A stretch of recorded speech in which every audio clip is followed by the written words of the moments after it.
নমস্কার। আসছে দিন, ফুরফুরে নির্মল বাতাস নিয়ে এলো খবর। আসছে দিন 15ই আগস্ট। আকাশে বাতাসে পাতিয়া কান, শোনো হে আর্য, শোনো হে অনার্য। ভারতের স্বাধীনতার জন্মদিন এলো, ত্রিবর্ণ রঞ্জিত পতাকায় সেজে উঠেছে ভারত ভূমি। আকাশপথ, জলপথ, স্থলপথ, সব জায়গাতেই ত্রিবর্ণ রঞ্জিত পতাকা। সারে যাহা সে আচ্ছা, হিন্দুস্তান হামারা।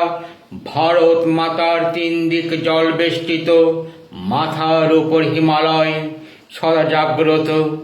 নির্মল বাতাস নিয়ে এলো খবর, ভারত মাতার জন্মদিনের কথা। চারিদিকে কত আনন্দ হইচই, নাটক কবিতা গানে মুখরিত হবে আমাদের এই ভারত ভূমি। ফুরফুরে